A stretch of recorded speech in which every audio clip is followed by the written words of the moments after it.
In this example, you're asked to do several things based upon the given graph, which is a derivative graph. So they want us to come through and they want us to sketch a graph of the original function. They also want us to determine the intervals where f of x is increasing and decreasing. And then they also want us to find and tell them if there's any relative extrema. So remembering that all of that is based upon knowing only information about the first derivative. So our graph is the graph of the first derivative. I always tell people as soon as you know what your graph is, label it. Put it there in big bold letters so you do not forget what graph it is you're looking at. As soon as you don't, you'll start looking at this like a normal graph, like the original function, and you'll just read it wrong.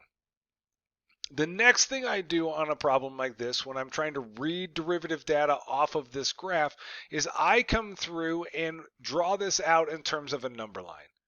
This again is just trying to help me keep from reading this like a normal graph. So this is very much like the first derivative technique that you would use of a number line. We just want to read our first derivative data off of the given graph. So what that means when you're reading derivative data is all about positive.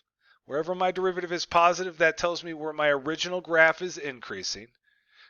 Wherever my derivative is negative tells me where my original graph is decreasing.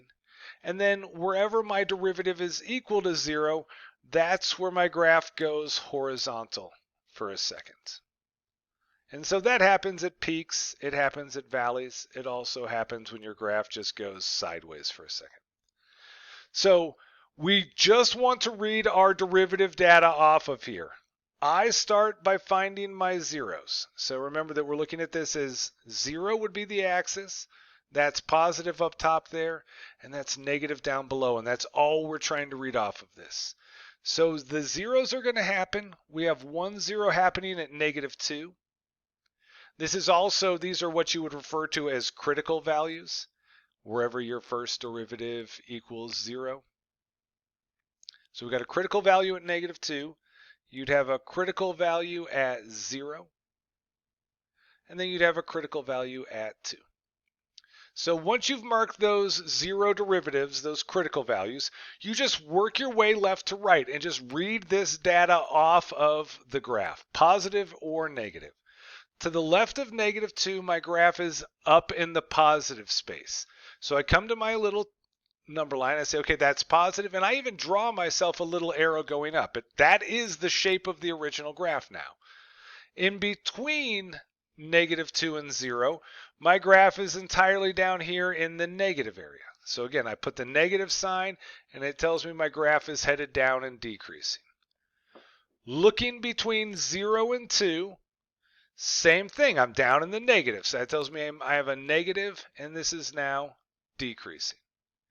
Then after 2, my graph is now up in the positive again. And so I put a plus, and then I draw myself my little arrow going up. What you can see from here now is sort of a sketch of your own to work from of what the original graph needs to look like. I know this graph needs to go up and come back down, and then it needs to go down and come back up. That's the shapes that I need to have happen here. So I'll go through and I'm going to sketch this out now. So I draw myself out a little number line and I kind of mark some critical value positions. So I say, okay, I know at -2 I'm going to need to hit this point, and I'm going to need to have it have the shape I just drew in blue up above. Then it's got to come down. And at 0 here, I need to kind of have those two blue lines up above connect. And then at 2, I'm going to go ahead and it's probably going to go down from there because it's going to be a min, so I'll be looking at something down here. So I kind of give myself some points to draw towards. My points are randomly put in there. Yours could look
Thanks for watching my video. If you liked it, please click that like button and subscribe.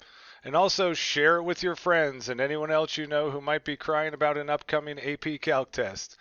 You can find more videos from me, more sample AP Calc questions, and my complete AP Calc study guide over at my website, apcalcprep.com. Have a great one.